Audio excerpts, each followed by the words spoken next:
extra dollar or whatever. But I remember my grandmom used to sew. My mother was a real good sewer. I remember as a kid, she made a dress for Marie and a suit for me. My suit was shorts, a little jacket, buttons, you know. It was made out of a material, I don't even know what the hell it's all about. It was called pongee, looked like silk. My mother could sew good, she really could. She'd make clothes, you know, right from scratch. They were tough times, financially, I mean. But they were good times, they were good people.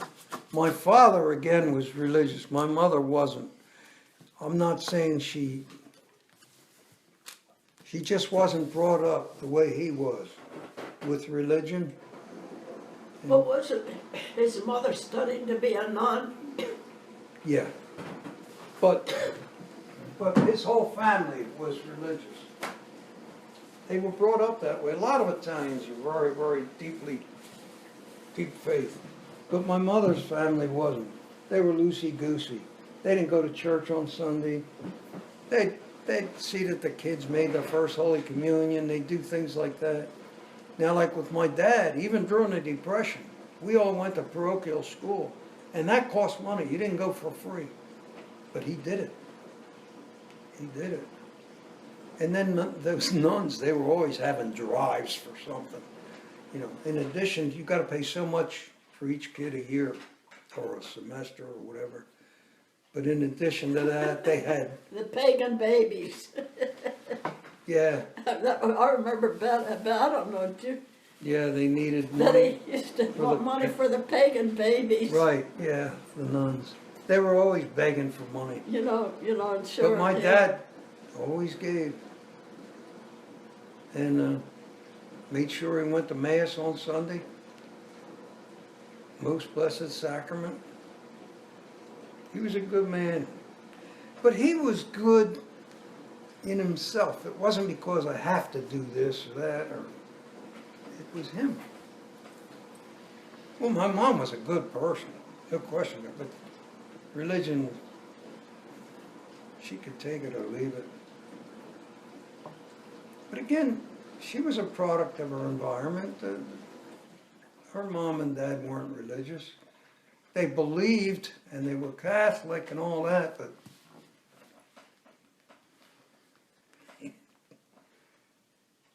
Well, one grandmother or great-grandmother was studying to be a nun, wasn't she? my father's mother, Your father's mother. but she came out of the convent and ultimately married. I don't know any more than that. Yeah. In fact, she had a nickname, I forget what it was, something about the robe or something they called it when they would refer to her. They wouldn't say Mary or Jane or something, they'd say the robe. Yeah, I wish I did know more.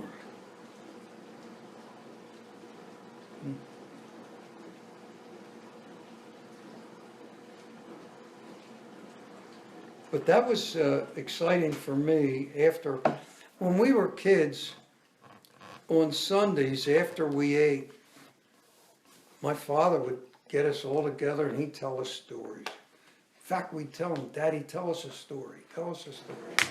Then he'd tell you about when he was a little boy in Italy and the donkey, and, you know, and we'd listen. Oh, it was a whole different world to you. Oh yeah, yeah, and it was neat to listen. Then he'd tell you, it didn't get too cold in Italy where they lived, but when it did, and if it did, they'd bring the donkey in the house. You know. And then when we went there, we were in that house, the floor was still dirt. That was it. Hard as this, you know, but it was dirt. It's the way they lived. It was all stone, the house. I remember. Don't you remember? I do. oh God, I drank it all in. Big, big, big fireplace. One of them things swung out, you know, the pot. Was somebody living in it? No, No. not when we were there.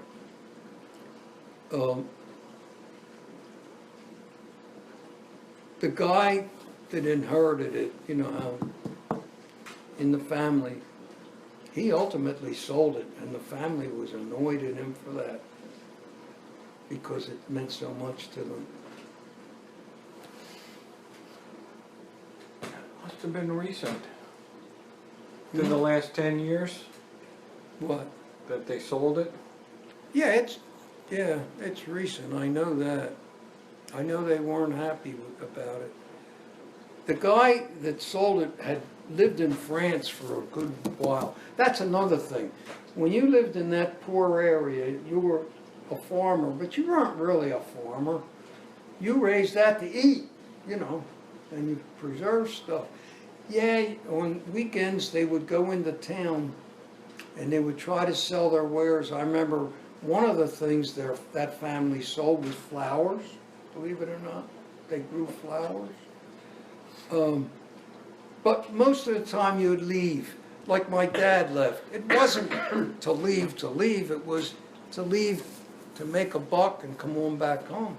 Well, this guy lived in France for a while, the guy that ended up with the house, and he sold it, and I remember the rest of them were not too happy. And some of them houses, not my dad's, some of them houses were really palatial in this sense. The steps going upstairs, marble, the treads, because it's readily available in Italy. Go out in the field and get a piece of marble. Well, it was probably as cheap as wood, you know, because which was easier to get, you know, or more available. But I remember when we went upstairs to look at one of the bedrooms. Not my dad's house, but down the street and on the same street. Well, I was amazed at the furnishings and the way it was built, the house. Well, you were over there, weren't you? Yeah.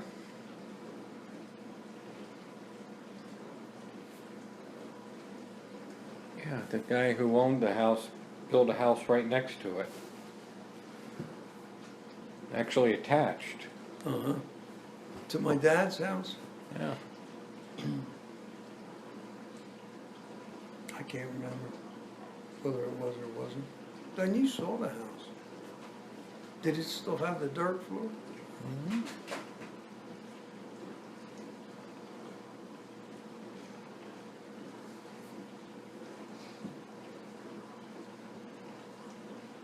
Yeah, my father was straight arrow. I told you this before. One time, and all the kids did it, we used to hang out in the drugstore, and if and when you had a nickel, you'd buy a Coke. That wasn't too often. But they'd get it from the fountain, the Coke, and the fuzz water and the juice, whatever and they'd serve it to you in a Coke glass, shaped and said Coca-Cola. And I remember I took one home once, and it was on the kitchen table. My father says, "Where'd you get this?" "At Jaffe's." "Well, you stole that. You take that back right now." And he made me take that back. I mean, he was straight that way. I mean, if that ain't yours, you didn't take it. And we never answered back. Never. Just didn't do it. I don't know what would have happened, but nobody tested it. And when you did something as a little kid wrong, I don't know what wrong would be. Go sit on the bottom step. You know, the steps going upstairs. That was your punishment. And when you first sat down, it was no big deal. But after a minute, you know, or two. That was better than getting a snack. Yeah, but it got so boring. Oh, yeah, it real was boring. punishment. Gives you time to think like, what did I do wrong?